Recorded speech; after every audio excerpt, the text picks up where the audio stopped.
Dry martini, lemon peel, shaken, not stirred. Vodka martini, shaken, not stirred. Shaken, not stirred. Shaken, not stirred. Shaken, shaken, shaken, not stirred.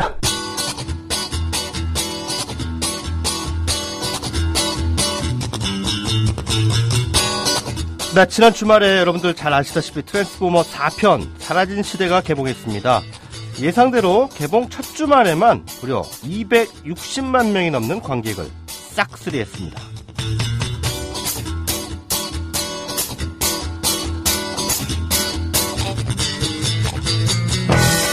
자, 그런데요, 이 영화가 확보한 스크린 수가 몇 개인 줄 아세요? 1590개. 역대 최다 스크린 수를 또 한 번 경신했습니다. 한국의 전체 스크린이 2300여 개 정도 되니까요, 거의 3분의 2를 꿀꺽 한 셈입니다.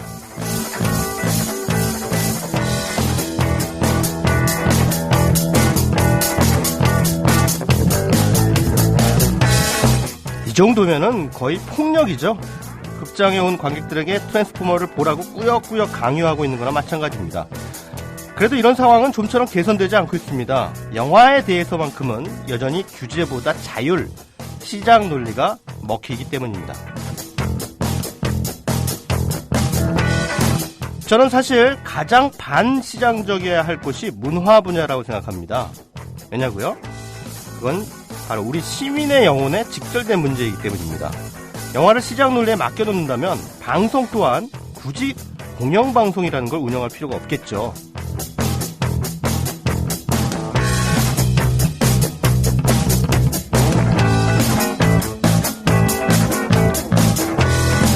독과점의 욕망이 넘실대는 영화판에서 다양성을 논하는 건 참으로 생색내기에 불과한 것 같습니다. 제가 그래서 CGV 무비 콜라주를 탐탁치 않게 생각하는 겁니다. 다양성을 위하는 척하는 이 회사의 모회사는 바로 트랜스포머를 1590개 스크린을 꿀꺽한 CJ입니다.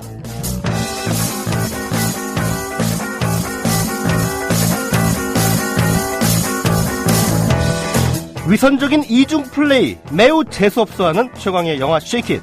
7월 첫 주 순서 문을 엽니다. 이번 주 비하인드 박스 오피스는 건너뛰겠습니다. 의미가 없습니다. 트랜스포머의 싹쓸이 국면에 나머지 영화는 그저 들러리였습니다.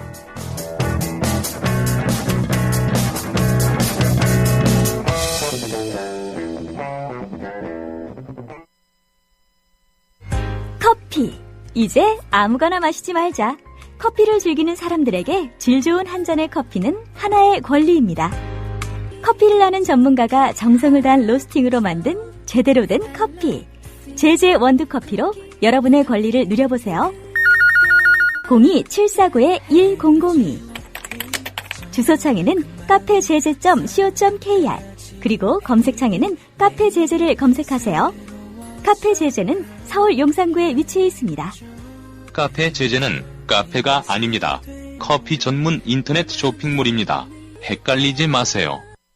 재수씨, 결혼 축하드립니다. 앞으로도 행복하고. 결혼 축하하고, 오래오래 행복하게 잘 살고. 나의 미래 결혼 생활을 진심으로 축하해줄 사람들과 같이 하는 소규모 결혼식을 생각하고 계신가요? 강남구 논현동에 위치한 벨뷰티아라는 오직 한 쌍의 신랑 신부님, 그리고 혼주와 하객들만을 위한 여유롭고 안락한 예식장소입니다. 작아서 더 행복한 결혼식. 유부남이 된 걸 환영한다.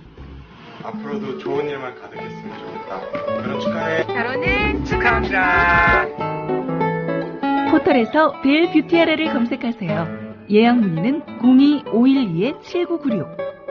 돌잔치 및 각종 기업 행사도 예약받습니다.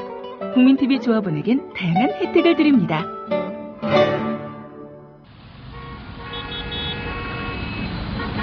부장님, 대리운전은 뭐 부를까요? 아, 대리운전. 블랙박스 주는 1800-6606 대리운전이 있지 않은가? 아, 20회 이용시 블랙박스를 주는 1800-6606 블랙박스 대리운전이요? 그럼 검색창에 블랙박스 대리운전을 검색해보게. 홈피에는 다양한 상품들도 있다네. 저기 부장님, 블랙박스 대리운전에서는 국민TV에 후원도 한다면서요. 자네도 블랙박스도 주고 후원도 하는 1800-6606 이용하게. 역시 대리운전은 1800-6606. 네, 여러분 안녕하십니까. 일주일 만에 돌아온 최강의 영화 쉐이킷입니다. 네. 오늘도 CJ를 욕하면서 시작을 했습니다. 네. 사람들이 저한테 그러더군요. 쇼박스도 있고, 롯데도 있고, 네. 뉴도 있고, 그 메이저 배급사들이 많은데 왜 계속 CJ만 가지고 트집을 잡냐. 저한테 그러시는데요. 공공의 적의 강철중이 그러죠. 형님은 한 놈만 팬다. 아니야. 주유소 습격 사건에서 그런구나. 유호성이. 예. 유호성이 그러죠. 형은 한 놈만 팬다. 제일 힘센 놈. 그 놈만 연락에 패면 나머지는 다 쫄게 돼 있습니다. 뭐 평론가 한 명이 팬다고 해서 세상 쉽게 바뀌지는 않겠지만 그래도 누군가 말은 해야죠. 네. 알아서 기는 것보다는 말을 하는 것이 더 중요하다고 생각합니다. 오늘도 많은 생모님들이 인사 메시지 남겨주고 계십니다. YMDNA님, 비처럼 아침에 내린 반가운 소식이 내 마음 같아 고맙고 기쁜 하루였어요. 항상 염원하던 일이었거든요. 네, 어떤 일인지 모르겠습니다만 어쨌든 축하드립니다. 최광희님은 오늘 하루 어떠셨나요? 저는 오늘 하루 종일 최광희 영화 쉐이킷을 준비했습니다. 목요일은 이 방송 때문에요. 네, 다른 거 할 겨를이 없습니다. 항상 하루 종일 준비합니다. 얼마나 많은 준비를 해서 여러분들에게 1시간 동안 꽉꽉 눌러 담아서 보내는 알찬 방송인지 다들 알고 계시죠? 네. 와이로님 출첵합니다 라고 말씀해 주셨고요. 그 다음에 우리 최광현 영화 쉐이킷 단골 손님이죠. 오케이 마리님, 오늘은 못 듣겠어요. 서명봉사 나왔습니다. 오늘도 알찬 방송 부탁드려요 라고 말씀해 주셨는데 사진 남기셨는데 아마도 세월호 특별법 관련한 서명운동 지금 진행하고 계시는 것 같습니다. 네, 안 들으셔도 됩니다. 네, 이게 더 중요합니다. 네, 세월호 특별법 지금 서명운동 하고 계신데 저도 어제 뒤늦게나마 서명에 참여를 했습니다. 지금 곳곳에서 세월호 특별법 관련해서 서명운동이 진행 중이니까요. 혹시라도 지금까지 미처 못하신 분들 반드시 지나가시다가 그 서명운동 하시는 거 보시면 발길을 돌려서 서명운동에 꼭 참여를 해주시기 바라겠습니다.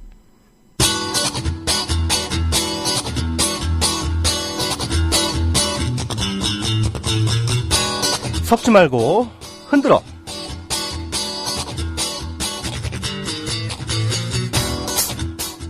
네, 여러분 많이 들으셨죠? 어제 하루 종일 중국 여배우 탕웨이, 탕웨이가 시집갑니다. 네, 누구랑 시집가는지 아시죠? 근데 누구한테? 한국의 김태용 감독. 부러워라. 네, 이 두 사람의 결혼 소식으로 SNS가 아주 뜨거웠습니다. 그래서 오늘 섞지 말고 흔들어의 주제는 감독과 여배우. 어떻습니까? 솔깃하십니까? 네, 그렇다면 귀를 기울여 주시죠. 어느 분야나 마찬가지겠습니다만 충무로에도요 루머라는 게 나돌 때가 많습니다. 어젯밤에 여배우 A하고 감독 B가 술 마시다가 뭐 어떻게 됐더라. 네, 뭐 이런 얘기. 또는 유명 여배우 C가 캐스팅 제안을 거절하니까 제작자 D씨가 그 자리에서 야이씨 하면서 쌍시옷 계열의 육두 문자를 한참 퍼붓더라. 네, 이런 소문도 있고. 감독 E가 배우와 스태프들에게 집단 린치를 당했다더라. 그런 소문도 있습니다. 그리고 이번에 신인상 받은 F는 사실 매니저가 영화상에 돈을 썼다더라. 네, 이런 소문들 말이죠. 저는 다 알고 있는데 여러분들께 말씀 못 드립니다. 네, 대부분 다 사실입니다. 자, 근데 그 가운데 단연 듣는 이의 귀를 솔깃하게 만드는 것은 역시 남녀 상열지사에 얽힌 것들이죠. 단골 메뉴는 물론 배우들끼리 열애설인데요. 대체로 이런 카더라 통신의 귀결은 사실무근으로 밝혀질 때가 적지 않지만 맞는 것도 왕왕 있습니다. 이를테면요, 설경구하고 송윤아의 열애설, 이 두 사람의 관계가 밝혀지기 훨씬 전부터요 저는 알고 있었어요. 네, 영화계 내에선 거의 정설로 나돌고 있었기 때문이죠. 남녀 상열지사 계열의 루머 가운데 빠지지 않는 게 감독과 여배우 간의 연문설입니다. 멀리는 이 당대 최고의 여배우였던 최은희 씨, 그리고 신상옥 감독의 얘기가 있고요. 또 가장 최근에는 문소리 씨와 결혼한 장준환 감독. 이렇게 이런 사람들처럼 여배우와 결혼해서 사는 그런 감독들이 또 적지 않습니다. 이번에는 김태용 감독이 그 대열에 합류를 했죠. 그래서 뭐 아니땐 굴뚝에 연기나랴 뭐 이런 얘기가 나오는 거죠. 연문설이 터져 나올 때마다 괜한 설득력을 얻는 배경이 되곤 합니다. 이를테면 뭐 송일곤 감독과 이소연 씨, 또 김용화 감독과 배우 김하중, 이런 그 감독과 여배우의 열애설 끊이질 않고 있죠. 감독이요, 남성 감독을 말하는 겁니다. 뭐 성적 소수자가 아닌 그런 경우가 아니라면 누가 보더라도 절세 가인을 앞에 두고 마음이 동하지 않는다는 것은 거짓말일 겁니다. 게다가 그런 여배우와 몇 개월 동안을 가까운 거리에서 함께 호흡하며 촬영을 하다 보면 눈이 맞는 게 어쩌면 뭐 자연스러운 일일지도 모르죠. 제가 아는 어떤 감독은요, 나의 창작의 에너지는 연애다, 이렇게 공공연하게 말하면서 자기 카메라에 자기가 지금까지 작업했던 여성들의 사진을 쫙 찍어가지고요, 저한테 자랑스럽게 보여주기도 했습니다. 그 감독님은 자신의 영화에 출연한 거의 모든 여배우들을 상대로 작업을 걸기로 유명한데요. 듣기로는 그런 감독들이 그분만은 아닙니다.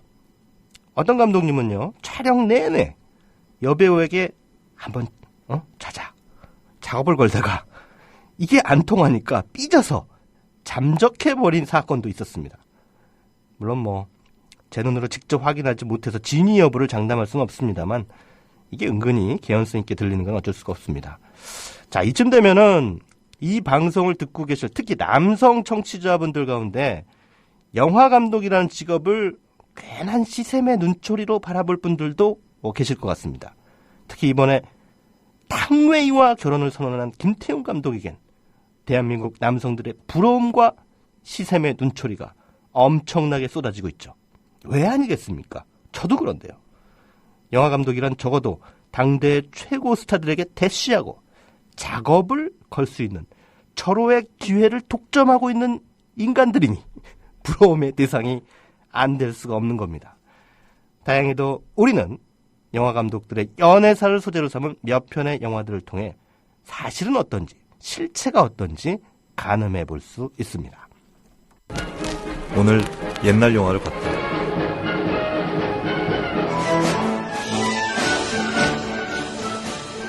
저 혹시 아세요?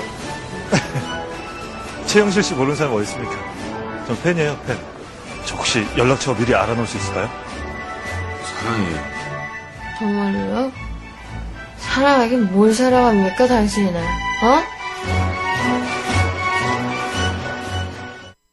네, 홍상수 감독의 2005년작이죠. 극장전 예고편 잠깐 들으셨는데요.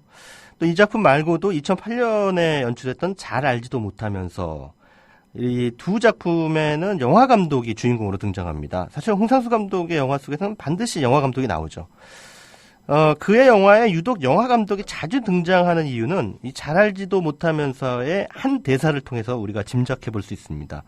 이 영화 속에서 김태우 씨가 연기한 구경남이라고 하는 인물이 영화 감독인데, 강연장에서 이런 질문을 듣습니다. 왜 감독님은 늘 영화 속에 자신의 얘기를 담으세요? 이런 당돌한 학생의 질문을 받게 되는데 이렇게 답을 하죠. 내 일도 잘 모르는데 남의 일을 어떻게 알겠습니까? 그렇다면 극장전이나 잘 알지도 못하면서 이 두 영화가 적어도 홍상수 감독 주변의 상황을 바탕으로 하고 있다, 이렇게 유추해도 크게 틀리진 않을 것 같습니다. 영화의 바탕이 된 그 상황을 굳이 한마디로 요약하라면은 저는 찌질, 이 표현이 가장 적합할 것 같습니다. 그렇죠? 홍상수 영화 속의 영화 감독들은 영화 감독이기 전에 찌질한 수컷들로 묘사됩니다. 극장전에서 김상경이 연기한 영화 감독 동수는 시사회를 마치고 나오는 길에 흠매오던 여배우죠. 엄지원이 연기한 최영실을 우연히 만나게 됩니다. 그리고 집요하게 그녀를 꼬드기죠. 말은 안 하지만 동수를 이끄는 동력은 딱 하나죠. 최영실하고 자고 싶은 겁니다. 마침 영화 감독이라는 이 사람의 직업은 이 작업 전선에 적절한 알리바이를 제공하죠. 영화 얘기하는 척하면서 작업 거는 거죠. 사실 근데 그딴 건 중요한 게 아닙니다. 이 사람은 그냥 이 미녀와 하룻밤을 보내고 싶은 욕정에 쩔쩔 매고 있을 뿐이죠. 동수는 우여곡절 끝에 그 꿈을 이루지만 남은 것은 언제나처럼 건조한 일상과 텅 빈 듯한 허허로움, 아무것도 남지 않은 관계의 공허함 뿐입니다. 잘 알지도 못하면서라는 영화의 구경남도 마찬가지죠. 제주도에 특강 갔다가 우연히 대학 시절의 여자친구인 고현정이 연기한 고순을 만나죠. 그녀는 이제 노화가의 아내가 되어 있습니다. 노화가가 출장 간 틈을 타서 구경남은 고순에게 들이댑니다. 어떤 생각인지 몰라도 고순도 그를 받아들여요. 구경남은 모처럼 제대로 된 사랑을 만났다는 설레임에 휩싸이죠. 하지만 그건 순전히 그의 착각일 뿐이죠. 구경남은 고순의 일탈 욕망을 잠깐 채워준 이벤트용 뿐이었다는 것을 고순은 친절하게 일깨워줍니다. 니들도 그러잖아. 기억나시죠? 그 대사? 네. 마치 숱한 남성들이 그러는 것처럼 고순도 구경남을 그렇게 대했을 뿐인데 무슨 얼어 죽을 순전이고 사랑이냐고 그녀는 냉소합니다. 구경남은 그제서야 세상의 차가운 진실로 복귀하죠. Ernesto, acabo de estar con el hombre al que quiero y soy más feliz de lo que he sido en toda mi vida. Ya no hace falta que nos expliques. I know, bad in love, nobody knows my pain. No puedo irme. 페드로 알모도바르 감독의 브로큰 임브레이스입니다. 이 영화에서도 여배우에게 필이 꽂혀버린 한 처연한 감독의 이야기가 펼쳐지죠. 연기력은 별로지만 외모는 타의 추종을 불허하는 치명적인 매력의 소유자 레나, 베넬로페 크루즈가 연기한 레나 앞에서 영화감독 마테오는 균형 감각을 상실하고 맙니다. 그녀의 뒤에 스폰서가 버티고 있다는 걸 알면서도 둘은 비밀스러운 사랑에 빠져들죠. 그리고 스폰서의 추격을 따돌리고 후반 작업을 미뤄둔 채 둘만의 미래 여행을 떠납니다. 마테오는 자신의 소중한 영화가 망쳐지는 것을 많이 목격하는 와중에도 레나에 대한 열망을 버릴 수가 없습니다. 그리고 불행히도 그를 기다리고 있는 것은 비극과 상실입니다. 홍상수의 영화는 영화감독을 본능 앞에서 예술가의 품격 따위는 까맣게 잃어버리고 마는 수컷 일반으로 평가절하하는 방식으로 일종의 자기 연민을 드러냅니다. 뭔가 고품격의 로맨스가 펼쳐질 것 같은 그 세계에서도 사랑은 자주 엇갈리고 남자들은 찌질합니다.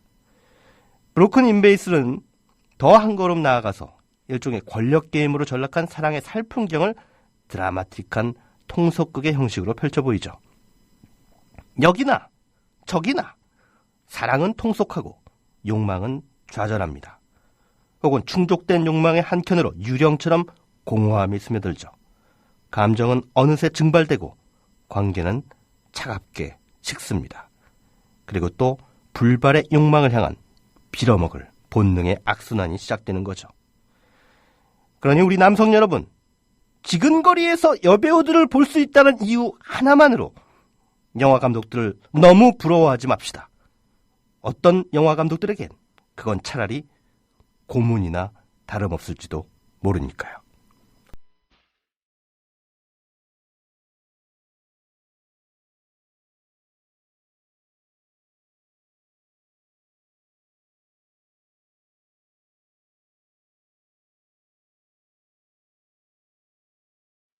네, 극장가에 새로 간판을 내거는 개봉 신작들 소개해드리고 현금 평점도 매겨보는 개봉작 두루치기 시간입니다. 볼륨 업!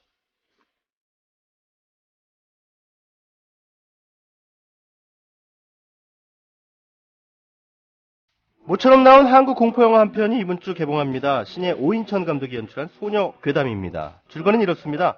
귀신을 보는 특별한 능력을 가졌다는 이유로 늘 외톨이로 지내온 소년 인수가 주인공인데요. 퇴마사 삼촌이 있는 시골집에 돌아오죠. 그런데 인수를 괴롭히는 초등학교 동창 해철 때문에 전학 온 학교 생활도 순탄치가 않습니다.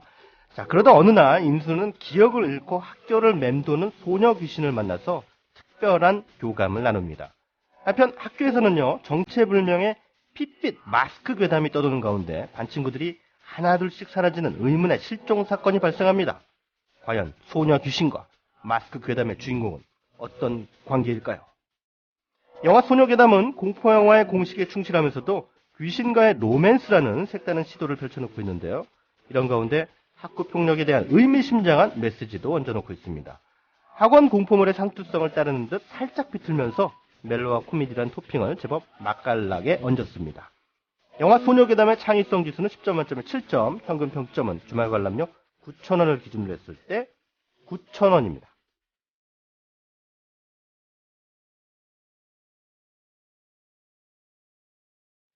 라스 폰 트레이 감독의 영화 ним포매니악이 지난달에 볼륨 1을 선보인 데 이어서 이번 주에 볼륨 2를 개봉합니다. 주인공 조는 여자 색정증 환자죠. 그러니까 밝혀도 너무 밝혀서 탈인 여자입니다.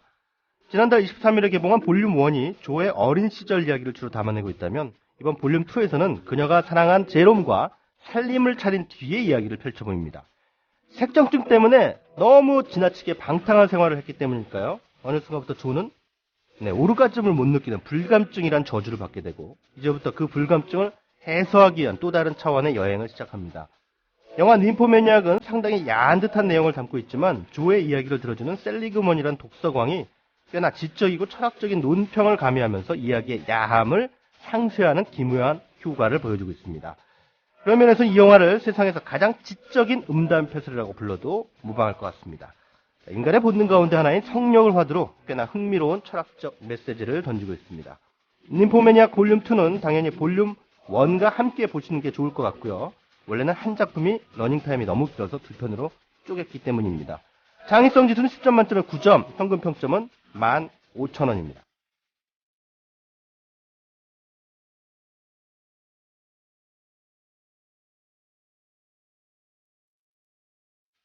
네, 마지막으로 소개해드릴 개봉작은 지난 전주국제영화제에서 화제 속에 상영된 이훈규 감독의 다큐멘터리 블랙 딜입니다.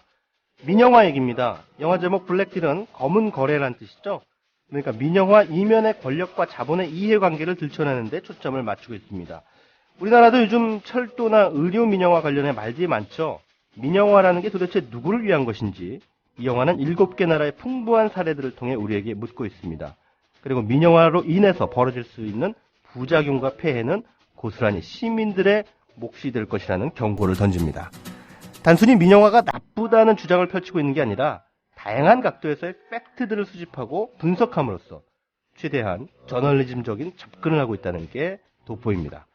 가수 정태춘 씨가 나레이션을 맡았습니다. 창의성 지수는 10점 만점에 8점, 평균 평점은 만원입니다.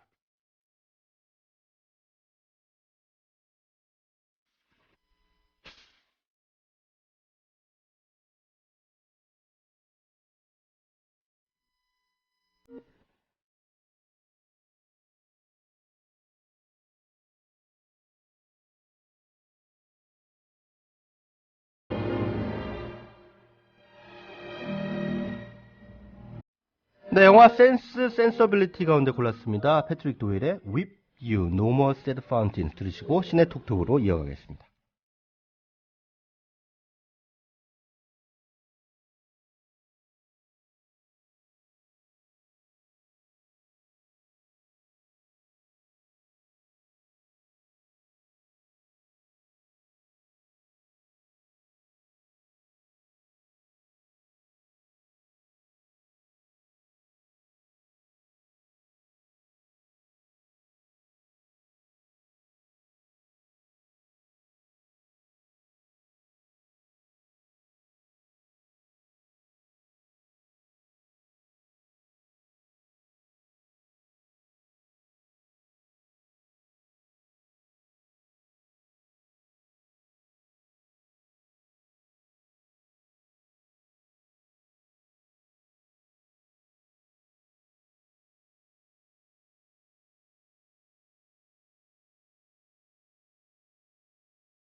네. 변태가족 형의 새색시 간다천 음란전쟁. 네, 영화 제목입니다. 제목이 참 음탕하죠? 네, 짐작되실 겁니다. 일본의 성인용 영화 작품들인데요. 그런데요, 이 영화들의 감독이 슈엘리 댄스나 최근에 그래도 내가 하지 않았어 이런 작품 연출한 수오 마사유키 감독이라면 믿으시겠습니까? 네. 일본은요, 이른바 그 로망 포르노 혹은 핑크 무비라는 작품 그 세계가 있는데요. 이 신인 작가들의 등용문 같은 역할을 해왔습니다. 특히 그 핑크 무비 같은 경우에는 이른바 333 법칙이라는 게 있어서 재밌는 법칙인데 제작비 3천만 원을 넘기지 않고 3번 이상의 섹스씬을 등장시키고 3회차 안에 촬영을 종료해야 한다. 이런 조건이 있다고 합니다. 근데 이 조건만 지키면 그 외 모든 내용은 감독의 재량에 맡긴다고 합니다. 그래서 일본의 굵직한 작가주의 감독들이 바로 이런 야한 영화들을 통해서 자신들의 영화 철학을 다듬고 표현을 해왔습니다. 자, 이런 핑크 무비의 전통과 합작을 시도하는 한국 영화가 있습니다. 한국 영화사가 있습니다. 바로 영화사 조화가 그 주인공입니다. 일본 핑크 무비의 스타 감독으로 이미 100편이 넘는 연출작을 내놓은 조조 히데오 감독을 기용해서 제작비 1억 원에 지난 2012년 AV 아이돌이라는 작품을 만들었고요. 이 작품이 국내 IPTV 시장에서 조용한 흥행몰이를 했죠. AV 아이돌에는 실제 일본의 AV 여배우인 타츠미 유이가 출연했습니다. 이 영화사는 또 올해 부천국제영화제에 시라이시 코지 감독의 원컷 어느 친절한 살인자의 기록이라는 한일합작 저예산 장르 영화를 출품합니다. 페이크 다큐 형식의 호러 영화라고 하는데요. 한국의 김꽃비가 주연을 맡았고 한국에 또 팬이 많다는 저도 그 중에 한 명입니다만 일본의 AV 여배우인 아오이 츠카사가 출연합니다. 자, 영화사 조화는 이 밖에도 매드무비, 웰컴 투 김포 같은 한일합작 저예산 장르 영화를 꾸준하게 제작 중인데요. 이 두 작품을 연출한 조조 히데오 감독은 이 두 개를 통틀어서 불과 1억 5천만 원의 제작비를 썼다고 합니다. 이들 영화들은 한국의 IPTV 시장, 또 일본의 비디오 시장을 겨냥해서 제작이 되지만 극장 개봉도 함께 추진 중이라고 하네요. 그야말로 틈새 시장을 제대로 공략하고 있는 중이죠. 흥미롭지 않습니까? 이 메인스트림의 수면 밑에서 새로운 길을 개척해 나가는 이 영화사 궁금해지죠? 네, 그래서 이번 주 시네톡톡에서는 바로 이 영화사의 이은경 대표님을 게스트로 모셨습니다. 어서 오십시오. 안녕하세요. 네, 반갑습니다. 네. 네. 자, 이 야한 영화라고 해가지고 저는 그 사장님이 남자분인 줄 알았더니 네, 여성분이신데 여기 저한테 그 웰컴 투 김포하고 그 매드무비라는 영화 시나리오를 가져오셨는데 여기 보면 한일합작 B무비라고 돼 있어요. 네네. 이게 정확하게 이제 어떤 그 개념일까요? 한일합작 B무비라는 게? 어차피 이제 네. 제가 일본에서 조금 네네. 일을 했었어요. 네네. 일본 영화사에서 일을 했던 경험이 좀 있어가지고 네. 약간 3년 정도밖에 안 됐지만 네네. 이제 좀 가까운 곳에서 많은 감독들이나 작업하시는 분들을 봐서 네. 근데 이 예산이 크면 아무튼 예산에 맞게 관객들이 들어야 되기 때문에 네네. 관객들의 눈높이를 맞추다 보니까 네. 많은 부분 타협을 해야 되는데 네. 아시는 것처럼 저예산이고 이제 조금 장르적으로 독특하면서 새로운 것들을 많이 시도할 수 있는 거를 저는 저 나름대로 이제 A급이 아닌 B무비라는 B무비로. 생각으로 갖고 있어서 네네. 사실은 아까 말씀하신 것처럼 로망 포르노도 있고 핑크 영화도 있는데 네네. 일본에 또 약간 극장 개봉이 메인은 아니나 네네. 이제 이벤트로 극장 개봉을 하고 비디오가 메인인 V시네마라는 또 장르가 있어서 네네. 아직까지도 굉장히 많이 만들어지고 있는데 네. 그 V시네마는 장르가 정해져 있어요. 그러니까 에로 V시네 뭐 이렇게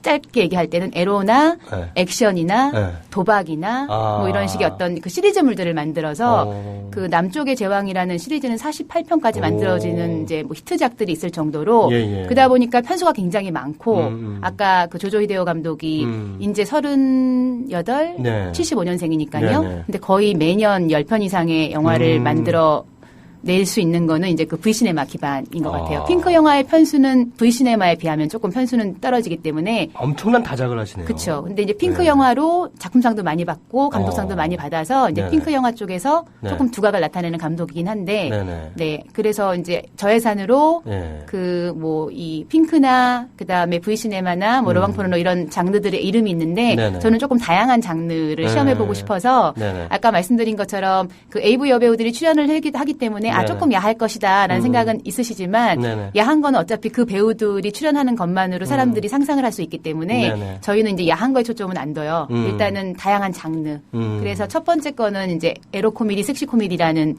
걸로 AV 아이돌을 만들었던 거고 네네. 두 번째는 이제 페이크 다큐를 잘 만든다는 감독이 일본에 있다. 네. 그래서 알아봤더니 20편 이상 페이크 다큐만 만든 감독이 있어서 네. 아 이번에는 페이크 다큐를 좀 만들어 보고 싶다. 네네. 그래가지고 그 장르로 접근을 했던 거였고 호러도 한번 만들어 보고 싶어서 예, 자, 예. 호러를 누가 또 잘 만들 수 있을까 해서 이렇게 좀 수소문을 하다가 호러를 잘 만드는 감독이 있으면 네네. 호러를 기반으로 하되 이제 거기에 약간 에로가 들어가 있는 걸로 기획을 해야지 사실 시장에서 네네. 저희가 너무 센 장르만 추구하다 보면 최근에는 또 너무 센 장르들은 약간 선호하지 않는 그 마켓의 특성이 있대요. 한국에서 너무 지나치게 잔혹하거나 그럴 경우에는 네. 의외로 이전보다는 좀 장사가 안 된다. 네. 뭐 그런 얘기가 있어가지고 예. 거기에 이렇게 모든 분들이 항상 일본도 지금 불황일 때는 사실 조금 에로가 또 수면 위로 올라와서 네. 큰 메이저들이 에로들을 많이 만들고 있는데 네네. 근데 에로는 일부분 넣으면서 다양한 장르들을 시험해 보려고 네. 예, 계속 고민하고 있는. 그러니까 호러도 있고 뭐 미스테리도 있고 그 외에 다른 장르들도 굉장히 많이 이제 시험해 보면서 네. 이게 한번 만들어 보면 확실히 공부는 되긴 되는 것 같더라고요. 아. 그러니까 제가 사실은 대학원에서 영화를 전공했는데 네네. 대학원 전공하고 거의 22년 차예요. 그러니까 대학원은 그러니까 우리나라 대학원에서 네네, 공부하셨고. 네. 중국대학교 대학원에서 네. 영화를 전공하고 네네. 그 다음에 졸업하고 나서 영화 현장에서 좀 일을 하다가 네. 뭐 일본도 갔다 오고 하면서 그러니까 영화 일을 한지는 거의 20년이 넘었기 네. 때문에 네. 나름대로 계속 영화 쪽에서 가까운 곳에서 봐왔긴 했지만 제작을 막상 해보니까 네. 할 때마다 장르적인 거나 이제 공부는 되긴 되는데 네. 아시는 것처럼 말이 빨라서 성격이 급하다 보니까 네네. 초반에는 한 10억, 20억 정도 규모에 되는 한갑작을 기획을 했었어요. 네. 근데 빨리 안 들어. 캐스팅에서 이제 걸리고 또 투자를 받는데 걸리다 보니까 네. 이게 한 2, 3년은 인내를 갖고 하지 않으면 영화 한 편을 만드는 게 참 힘들구나. 그렇죠. 라고 네. 생각하고 있었을 때 네네. 이제 일본에 가면 너무 많은 동년배 감독들이 네. 조금 거기에 대해서는 굉장히 반감을 갖는 분들도 있으세요. 왜냐하면 이틀에 한 편 영화 만들고 3일에 한 편 만들고 이래서 극장 개봉을 하는 게 네네. 이게 과연 가능하느냐. 가능하죠. 일본에서는. 영화가 진짜로? 찍는 데만 의의가 있는 게 아니지 않느냐라고 네네네. 친구 감독들도 저한테 그렇게 영화를 그런 식으로 찍으면 안 된다라고 얘기를 하는데 네네. 요번에 그 원컷이라는 그 어느 친절한 살인자의 기록을 만든 시라이시 감독은 네. 본인의 대표작이 뭐냐 했더니 세 편을 얘기를 하더라고요. 네네. 하나가 초악인이란 영화고 또 하나가 그로테스크 또 하나가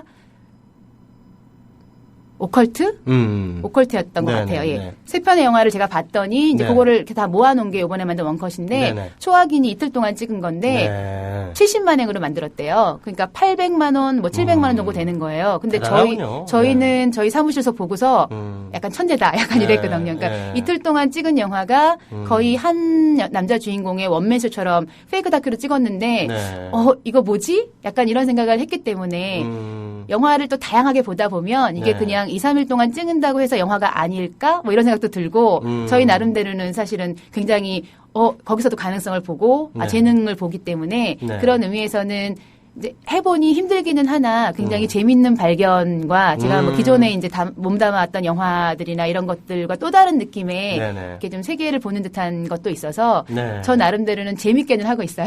근데 네. 네 편을 찍은 게 다 6일 동안 찍었어요. 촬영은 6일 동안 찍었는데 예. 일본 배우들이 한국을 들어와야 되고 네. 감독도 들어와야 되고 장소도 사실은 예산이 적으면은 그러니까 일본 배우와 일본 감독을 한국으로 데려와서 네. 한국에서 촬영을 하는 겁니까? 그거는 왜 그랬냐면 네. 환율이 굉장히 비쌌어요. 그래서 사실은 일본 감독들이 한국 가서 찍는 게 예산이나 이런 걸로는 환율 효과를 더 누릴 수가 있어서 거의 1,300원, 1,500원 이렇게 할 때 네네. 처음에 시작했었기 때문에 네네. 그리고 또 하나는 반은 일본 투자를 받아요. 그러니까 저희가 이게 다 한국에서만 회수를 하려면 힘들다 보니까 1억이면 5천만 원은 일본에 투자를 받고 네네. 5천만 원은 한국에서 투자를 받아서 일본의 투자자들은 이제 이를테면 V시네마에 그 투자를 하시는 분들이겠네요. V시네마 그 전문 투자자. 아니에요. 감독은 V시네마 출신 감독들을 기용을 예. 했으나 예. 제가 처음부터 영화 기획으로 접근을 했기 때문에 그러면 일본에서 투자하시는 분들은 어떤 분들입니까? 이제 그 AV 아이돌은 클럭웍스라고 예, 예. 사실은 추격자를 배급했던 일본에. 근데 이제 클럭웍스는 딱 라인이 두 개가 있어요. 예, 예. 그렇게 에반게리온이랑 클럭웍스를 배급하는 큰 라인과 네네. 밑에 이제 저희 영화 같은 라인을 그러니까 비디오가 메인인 극장 개봉을 일부 이벤트로 하는 라인들이 또 있어서 그 두 가지 라인에 이제 밑에 라인이 포함되는 거죠. 그래서 같이 했고 예. 두 번째 작품은 니까츠 로망 포르노로 유명한 니까츠는 굉장히 큰 회사인데 니까츠는 이제 로망 포르노 안 만들지 않습니까? 안 예전에는 만드는데 만들었죠. 예, 그래도 네. 요즘 네. 일본도 너무 불황이다 보니까 네네. 저예산들이 많이 늘었어요. 그래서 거기도 역시 30억대의 큰 영화들을 만들면서 또 밑에 라인들이 있어서 지금 이제 다양하게 아시아랑 합작을 하는 영화들은 너무 예산을 안 들이면서 다양한 시험을 해보는 라인이 생겨가지고 네. 니까츠랑 같이 작업을 했고 그러니까 예. 그런 식으로 계속 이렇게 파트너를 정해서 예. 일본 시장도 좀 봐야지 리스크를 예. 좀 줄일 수가 있기 때문에 예. 그래서 반은 일본에서 회수를 하려다 보니까 예. 이제 일본에서 나름대로 손해를 보지 않는 감독과 배우들을 이제 서치를 하고 네네.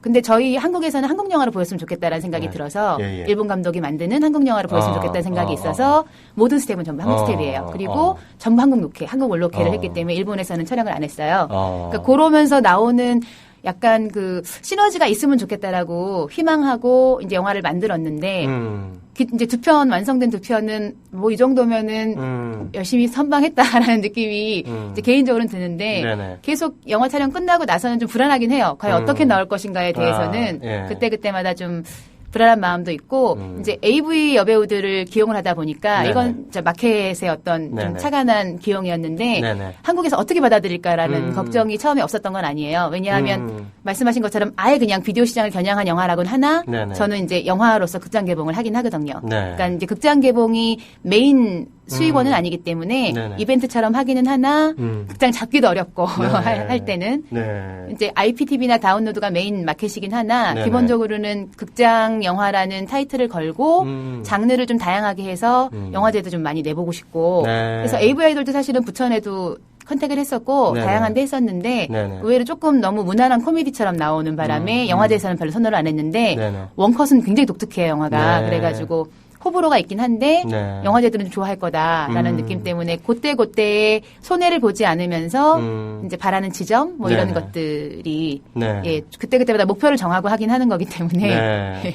아무튼 굉장히 좀 흥미로운 시도를 하고 계신 것 같아요. 여름애님, 헐, 엄청난 분을 초대하셨네. 네, 이분이 좀 뭔가 아시는 분이시군요. 네, 진짜 엄청난 분을 오늘 초대했습니다. 근데 여름애님이 또 이런 말씀을 해주셨어요. 진짜 빨라요, 말씀. 마치 총알탄 같은 분이라고 하셨는데. 기관총 뭐 이런 별명들이 네네. 있어요. 굉장히 말씀을 빨리 하시고 또 많은 정보를 정말 한꺼번에 막 쏟아내 주시고 계신데 굉장히 여름애님 숨 좀 쉬시면서 말씀하세요라고 하셨네. 숨 좀 쉬겠습니다. 아, 예, 네. 예. 아, 재밌는데요. 그 AV 여배우들이, 그러니까 일본에 사실은 그게 뭐 유머, 노머 이렇게 나눠가지고 이렇게 있긴 합니다만 우리가 흔히 야동 혹은 포르노그래피라고 하죠. 그러니까 일본판 포르노그래피, 이제 일본에는 AV, 애덜트 비디오라고 하는데 실제 이제 섹스를 하는 그런 연기를 펼치는 분들이잖아요. 근데 이런 분들이 이런 그 극영화에 출연을 하시면 어떤 연기를 보여줄까? 이게 되게, 궁금하긴 한데 어떻습니까? 실제로 한번 이렇게 캐스팅해가지고 이렇게 연기를 시켜보니까요. 그러니까 이제 여배우들의 네. 노출이 있을 경우에 네. 사실 참 캐스팅하기가 어렵잖아요. 영화 네. 할 때. 네. 그러다 보니까 제가 이제 영화를 몇 편 찍은 걸 아시고 많은 분들이 저한테 AV 여배우를 캐스팅해달라, 네. 추천해달라고 연락을 좀 하세요. 네. 사실은 저는 AV를 본 적이 없고 저는 이제 영화로 접근을 했기 때문에 예. 어쩌다 보니까 무슨 AV계 약간 예. 제가 아니, 저기 아는 것처럼 그러긴 했는데 저기 원컷에 나오는 아우치카사는요. 여신이에요. 정말 예뻐요. 네. 실물 보시면 네. 정말 요정처럼 생긴 저도 네. 계속 얼굴 보는 낙에 네. 그리고 뭐 웰컴 투 김포에도 엄청난 그 나나우미 나나라는 예. 네. 미소녀 AV 여배우로 유명했던 분이 나오는데 네네. 이제 이분은 최근에 은퇴를 했어요. 그리고 네. 영화에 전념하고 싶다. 나나우미 나나. 나나우미 나나. 뭐 방송 들으시는 분들 중에 분명히 알아들으시는 분들 계실 거예요. 네. 그분이 나와? 뭐 이러시는 분들 계실 거예요. 그리고 매드무비에는 또 매드무비가 전설이 나오죠. 매드무비는 요시자와 아키호라고. 요시자와 아키호? 저도 몰랐지만 검색해보니 1조 원의 경제 효과를 갖고 있는 아하. 10년 동안 AV 랭킹에 거의 1, 2위를 차지한 배우라서 저도 영화 쪽에 아는 친구가 하나 있길래 AV를 좋아하는 친구가 있길래 요시자와 아키호 어때? 그랬더니 대박 막 전설 막 이러면서 하길래 나 캐스팅한다 그랬더니 막 좋아했던. 거기는 키시아이노라고 또 한 명의 또 나름 유명한 네. 그러니까 매드무비는 두 명이 다 나름대로 굉장히 인지도가 있고 네네. 제가 작업해본 친구들 중에서는 제일 아마 랭킹으로는 위에 있는 배우들인데 네. 사실은 제가 친구가 이제 조조 히데오 감독이랑 거의 많은 작품을 같이 했던 구보 카즈아키라는 네네. 프로듀서가 있어요. 네네. 이 친구는 과거에 배우도 했었고 네. 지금은 이제 프로듀서로 이것도 사실은 좋은 건 아닌데 제일 많이 만들었을 때 1년에 40편을 프로듀서 했대요. 오.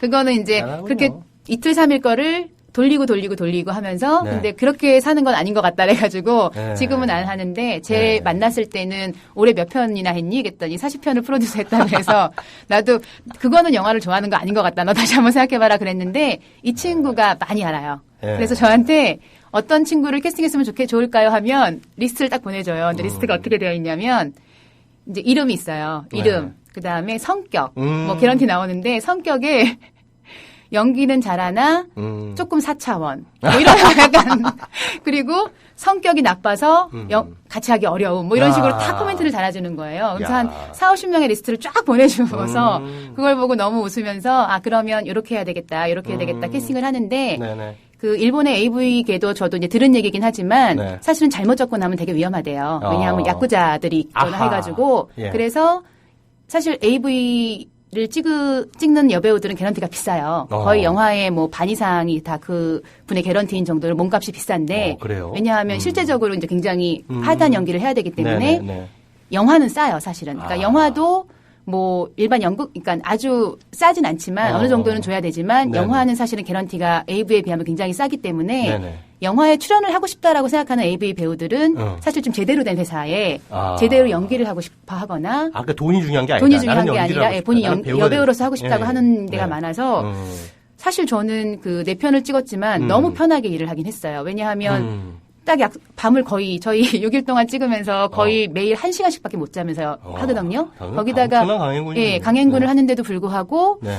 정말로 요만큼도 인상 쓰지 않고 또 이제 매니저나 대표들이 따라오는데도 네. 그분들도 아예 현장에 들어오지도 않아요. 그냥 밖에서만 있거나 네. 뭐 들어오셔서 이제 옷을 갖고 들어주거나 하는 분들도 있는데 한 명이 따라오긴 따라오는데 네. 전혀 터치를 안 하고 되게 작업하기 편하게 해줘서 약간 그거는 좋은 점일 수도 있고 나쁜 점일 수도 있는데 그 일본은 조금 이제 배우도 그렇고 네네. 감독도 그렇고 되게 직업이라고 생각하는 게 더 강한 것 같아요. 우리보다는. 그래서 직업 정신, 장인 정신이라고 그래서 하죠. 예. 의뢰받은 거를 제대로 네. 해주고 네네. 납품하는 약간 그런 느낌으로 거기에 대해서 이렇게 좀 신경을 들 수 있게 한다고 네. 할까? 근데 네네. 이제 한국 분들 같이 일할 때는 인간적인 이제 관계도 있고 하다 보니까 네네. 되게 신경을 써야 될 부분이 많을 수 있는데 네.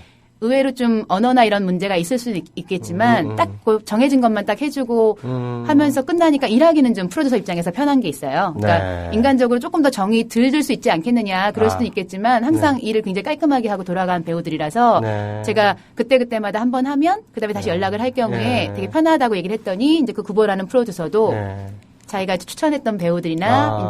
이제 한국까지 와서 영화를 찍겠다고 생각하는 배우들은 소속사도 마찬가지지만 제대로 된 곳이라서 요시자와 아키오 같은 경우는 최근 중국에서 큰 CF도 찍었는데 네네. 거긴 노출이 전혀 없어요. 그러니까 또 잘못 착각하실 경우가 있는데 네. 무조건 노출을 하는 것만 찍지는 않으세요. 그러니까 다양하게 찍는 배우로서 이렇게 활동하고 싶어하는 부분도 있고 네. 모델로서 활동하고 싶어하는 부분도 있고 이제 은퇴하거나 은퇴해서 배우로 사는 분도 네, 있고 네, 뭐 네. 평범하게 하는 분도 있으니까 네.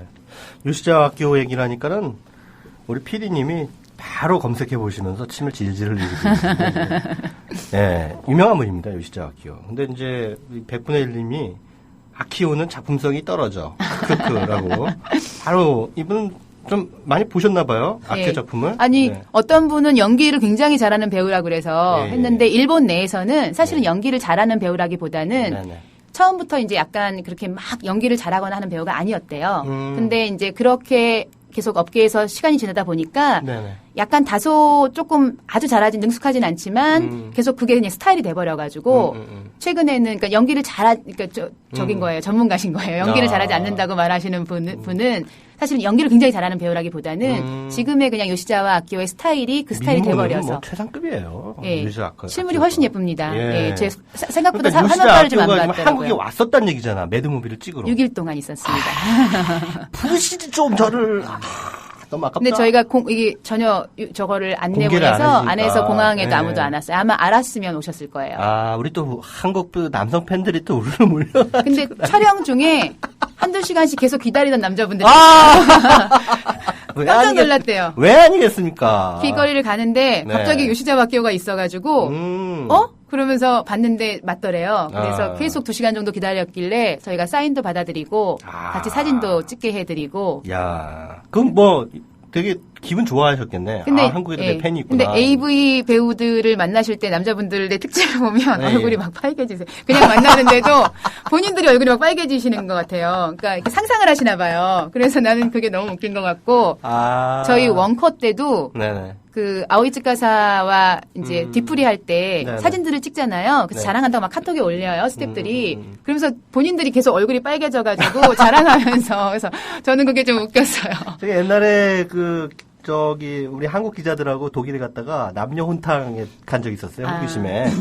한국 그 젊은 기자들, 제 약간 젊은 시절에 갔었는데, 정말, 전부 다 욕당에 들어가가지고 나오지를 못해요. 남자들이. 여자들은 막 다니는데, 남자들이 창피해가지고 못 다니는 거예요. 그러니까. 그런 심정일 것 같아요. 그리고 예. 실물을 보면 너무 되게 단아하고 요시아키오 같은 경우는 굉장히 단아해요. 한국 남성들이 좀 좋아할 외모를 갖고 피부도 굉장히 하얗고 아오이츠카사는 거의 약간 아직은 그 에티를 벗지 않은 네. 굉장히 순수한 요정 같은 느낌도 있고 소녀 같은 느낌도 있는데 그냥 이제 실물인 요시아키오랑 아오이츠카사가 있는데 아마 그분들의 AV를 보신 분들은 또 머릿속에 있는 걸 상상하실 거 아니에요. 네, 그래서 그렇죠, 아마 그렇죠. 이게 약간 그 갭이 굉장히 심하니까 남자분들 볼 때는 이렇게 좀 당황하고 어쩔 줄 몰라 네. 하는 느낌이 그렇군요. 그래서 사실은 매력이 있는 것도 있을 수 예. 있는 것 같아요. 알겠습니다. 또 흥미로운 것은 이 영화의 그 등급이 또 기준이 이제 한국하고 일본이 좀 다르다면서요. 네. 그게 어떻게 다른 거예요? 지금 아무튼 네. 저희는 다 19세인데 19세 이상 예. 예. 일본은 다 15세예요.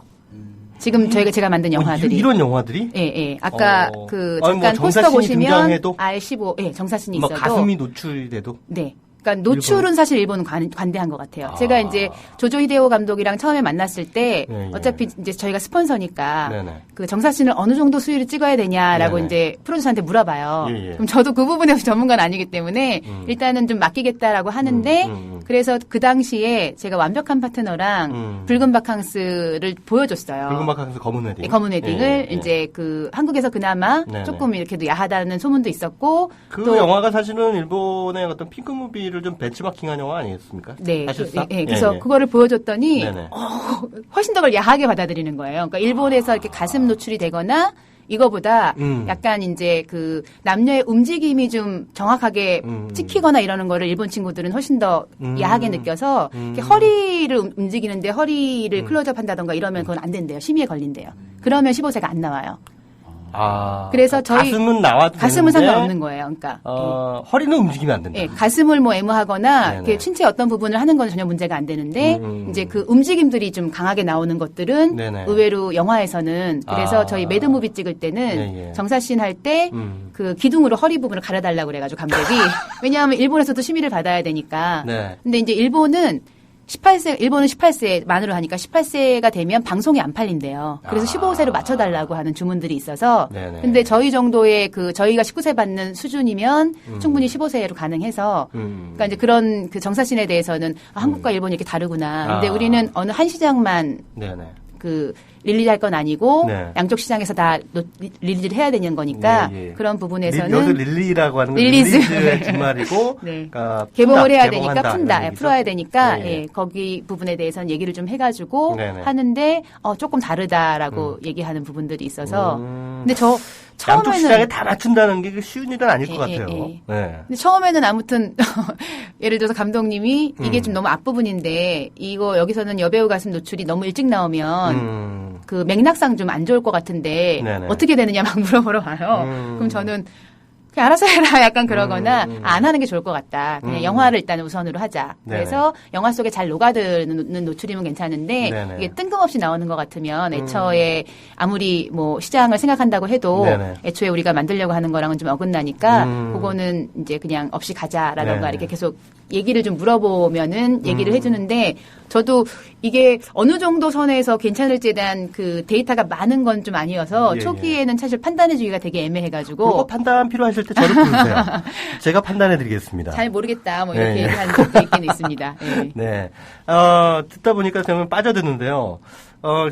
지금 일단 한국과 일본의 주류 메인스트림 그 시장이 아니라, 그러니까 B무비라고 말씀하셨다시피, 일본의 V시네마, 그 다음에 한국의 IPTV가 아마 주 시장이 되지 않을까 생각하는데, 어떻습니까? 지금 이 시장 환경이나, 이런 변수들이 지금 이런 영화들을 에 대한 어떤 수요를 충분히 만족시켜 줄 수 있을 만큼 좀 성장하고 있다라고 보십니까? 어떻습니까? 일단은 네, 아무래도 제가 그 4편을 다 제작할 수 있었던 거는 사실은 시간이 많이 걸린 건 아니었거든요. 네네. 그러니까 바로바로 감독 섭외해서 배우 캐스팅하고 그러니까 바로 투자가 픽스가 돼서 들어갈 수 있었던 것은 일단은 그 수요가 있다라는 판단이 되는 거고 네. 근데 거기에는 사실은 AV 여배우의 캐스팅이 되게 중요한 역할을 하기는 했어요. 그 때문에 뭐 좀 지나치게 음란하고 자극적이고 선정적인 그런 성애 영화가 아니겠느냐 라고 하면서 좀 세간에 좀 곱지 않은 시선을 좀 받으실 수도 있지 않을까 싶은데요. 그게 걱정이 되긴 하는데 사실 예. 만든 거를 보면 왜 AV 여배우를 캐스팅했느냐. 너무 안야하다. 그러니까 AV 아이돌도 사실은 스킵해서 보려고 그랬는데 재밌어서 끝까지 봤다라는 의견이 훨씬 많았지 야한 거 기대하고 보지 마세요. 막 이런 리뷰들이 되게 많았어요. 그거는 어떻게 보면은 좀 한편으로 좀 양면적이네요. 그러니까 네. 이거 야합니다라고 얘기를 하는 게 흥행적으로 유리할지 아니면 그건 야하지만은 않습니다라고 얘기하는 게 흥행적으로 유리할지. 근데 참. 아무래도 제작자인 제 성향이 좀 그래서 대놓고 이렇게 야한 거를 만들려고 했던 게 처음부터 목적이 아니었기 때문에 네네. 다양한 장르의 영화들을 만드는데 자 어디서 리스크를 이제 어떻게 좀 리스크를 줄이고 갈 것인가라고 했을 때 선택한 어떤 수단이었던 부분들이 있어서 그 사실은 원컷도 보시면 아오이 츠카사의 많은 것들을 기대하고 보시는 분들한테는 어떨지 잘 모르겠어요. 그러니까 그런 부분들이 있고 의외로 이제 찍고 나면 그렇긴 한데 저희 나름대로는 그래도 영화적으로 충분히 그 부분이 잘 살 수 있도록 그러니까 영화를 해치지 않는 선에서 기대하셔도 좋습니다. 이렇게 하면 또 아무튼 그러니까 의외로 영화를 보신 분들은 또 이제 거기에 대한 저기들은 없어요. 그러니까 저는 굉장히 우려하는 부분들이 있었으나 보시고 나서 이제 그런 식의 어떤 공격이나 이런 것들이 많지는 아직은 않았는데 그럼에도 불구하고 계속 매 영화를 시도할 때마다 걱정이 없는 건 아니에요. 계속 AV 여배우를 기용해서 영화를 만드는 게 이제 정답일까? 일단은 사실은 AV 여배우를 기용할 때 연기적인 부분 때문에 처음에 다 일본 감독들을 일단 쓴 거였는데 한 5편 정도는 일본 감독으로 해보고 그다음부터는 한국 감독이랑 같이 해보자. 이제 제 목표는 그랬었는데 그러면서 배우들도 너무 이제 AV 여배우들만 말고 조금 이렇게 다양한 어떤 시도를 해보자라고 했는데 한 가지 남자 배우 캐스팅하기 어려워요. 우리나라 남자 배우 캐스팅하기는 어려워요. 다들 좋아하지만 이제 이미지나 이런 것들 때문에 아무래도 조금 더 인지도가 있는 배우 말씀하시는 거죠. 그렇죠. 그래도 얼굴 정도는 아는 배우들, 얼굴 정도는 아는 배우들이나 아니면 앞으로 신인들도 이제 앞으로 활동하길 할 때 혹시라도, 그러니까 시나리오도 너무 좋고요, 역할도 너무 하고 싶은데 상대 배우가 AV 여배우라서 어떨까요?라고 하시는 분들이 있기는 있어요. 있어서 남자 배우 캐스팅이 저희가 이제 보시면 알겠지만 다들 조금 더 이렇게 아직은 이제 많이 얼굴을 많이 알려지지 않은 배우들이 주로 많이 나오고 가끔은 굉장히 영화라면 상관없다. 연기자가 뭐를 가리느냐. 연기라면 다 하겠다라고 하시는 분들도 있기 때문에 이제 그런 분들은 같이 하거나 하긴 하는데 남자 배우 캐스팅에 항상 좀 힘들긴 한 것 같아요. 그런 또 어려움이 있으시군요. 100분의 1님 아주 물 만나셨습니다. 많이 보면 재미없어요. 일본 거 스토리가 있는 게 흔하지 않아요. 바캉스가 현란하긴 하죠. 일본은 모자이크. 애들 생각보다 돈 많이 못 받는데 300에서 500만 원 정도 굉장히 지금 저희보다는 많이 받는데 야동 AV에 대한 그 전문가이신 티를 마음껏 지금 펼쳐놓고 계십니다. 어차피 얼굴 안 보이니까 마음껏 자랑질하십시오. 알겠습니다.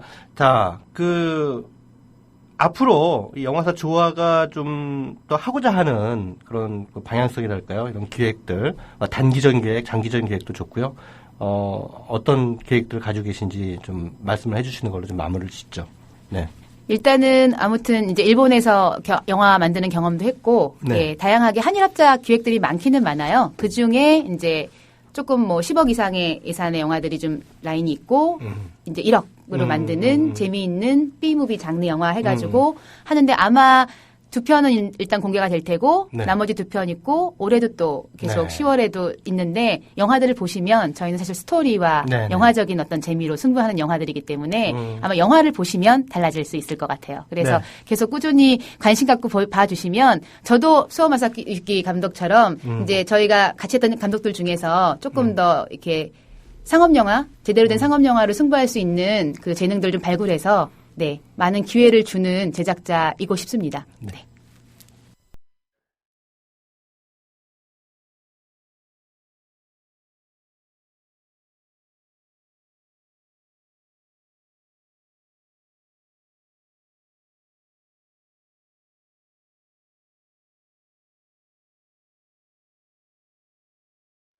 네, 이번 주 개봉작인 ним포매니악 볼륨 2에서 여주인공인 조와 그녀의 이야기를 들어주는 셀리그먼 사이에 이런 대화가 오갑니다. 조가 말합니다. 금지된 단어가 하나씩 늘어날 때마다 민주주의의 기반은 흔들리는 법이라고요. 언어가 하나씩 사라질 때마다 그 사회에 무력함이 입증되는 거예요. 그러니까 셀리그먼이 말하죠. 그 사회는 이렇게 주장할 거예요. 정치적으로 올바른 말을 쓰는 건 약자에 대한 민주적인 배려라고. 조가 또 말합니다. 사회는 그 속의 구성원만큼 비겁해요. 사람들은 민주주의를 누리기엔 너무 어리석고. 셀리그먼이 반박합니다. 요점은 알겠지만 난 동의할 수 없어. 난 인간의 본성을 믿어요. 조가 말합니다. 인간의 본성은 이 한마디로 설명할 수 있죠. 위선. 자, 여러분은 어느 쪽인가요? 조가 옳다고 믿으시나요? 셀리그먼이 옳다고 믿으시나요? 이번 주 최강의 영화시 마칠 시간이 됐습니다. 다음 주까지 즐거워하시죠.